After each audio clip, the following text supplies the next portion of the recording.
Hey guys, this is Michael Sack with Sack Garage Door Company.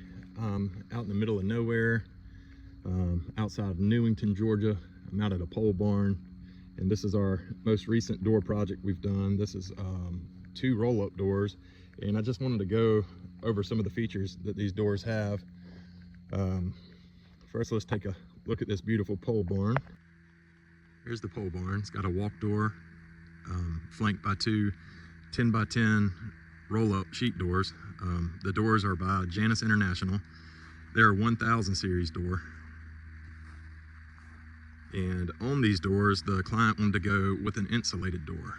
And the insulation package that comes with these doors comes complete with side draft seals and top seals. And we'll take a look at those in just a second.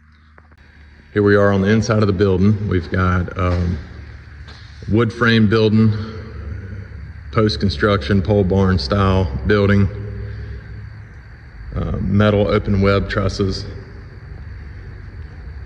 and then here's my specialty. We have the doors here, and Jeff and I recently put these in, and like I was talking about earlier, we've got draft seals along the side here, so that keeps air out, keeps bugs out, and really makes the door operate a little more quietly.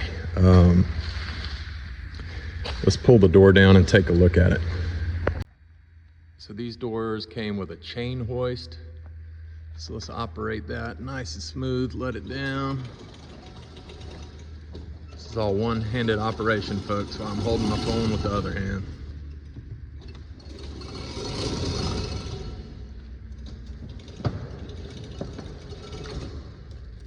And if you notice, when that door is all the way shut, no daylight coming in the bottom. That means it was hung level, square. So this that you see, the kind of silver product on the back of the door, this is polypropylene, I believe, bubble insulation. This also makes the door a little quieter in operation. Gives you some R value. These sheet metal doors, you know, it's just a big metal sheet soaking up the sun on the outside. So to have a little bit of insulation, your R value is probably around a 4 with that insulation. And I know that doesn't sound like much, but when you're not just radiating heat like a door would be, a metal door, big metal sheet catching the sun, it's a pretty big deal. So I think the client's eventually going to have this spray foam insulated, kind of seal up. You can see where the daylight's coming through in some of these areas. All that'll be sealed up. And to have a door that's not insulated when the rest of the building is spray foamed and you're trying to keep it somewhat cool or warm in the in the winter, it's not efficient. So going with one of these insulated doors is a great idea.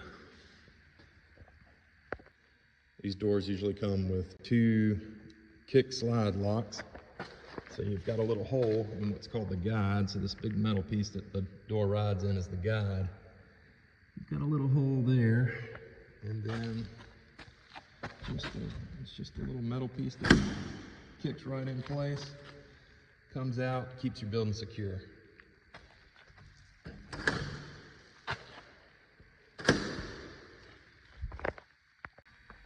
Some of the Janus doors, like the 2000 and the 2500, come with the axle where you can use a pipe wrench, or I think they have another device you can stick in and tension the door if you need. But on this one, I kind of like it. It's a built-in tensioner, so you can keep up with how many quarter turns you have to get it at just the right tension to where the door goes up smoothly, not too fast, but smoothly, and then when it comes down, it comes down in the same fashion. It doesn't come screaming down. It's good to dial that in just right so you have a roll-up door that's easy to use. It's not going to get away from you. Easy to control. All right, let's walk back around to the outside. We're going to take a look. This one, you can get what's called a top draft seal or a header seal. So what that does Here, let me open the door a little bit so we're not seeing the header sill, and I'll show you where the gap is on that header that could let birds, squirrels, critters of all kinds get in. If you put in that sill, it knocks that right out, and those creatures aren't allowed to get into your building.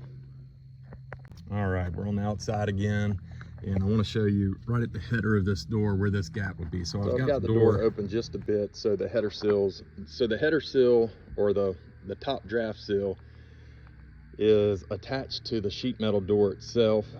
So if I roll it up a little bit, you can see the gap that's right in between the header and the door itself. See the gap, see the wood, and then in between the wood and the door is a gap, and it goes right into the building. So the solution for this, I'll show you in a minute. Let me close the door back down. Well, I don't know if you can tell, but there's a rubber seal in between the wood and the door now, and I'll show you what that looks like attached to the door from the inside too. But this keeps everything out, keeps the air out, and one nefarious critter I didn't mention keeps out dirt dabblers. Well, I think we all have had that issue before. All right, so there's the seal connected to the door. It went straight into the sheet metal with a couple of sheet metal self-drilling screws, and it just goes around, and then when it's at the fully closed position, it's going to rest right on that header and give you a good seal. No daylight coming through.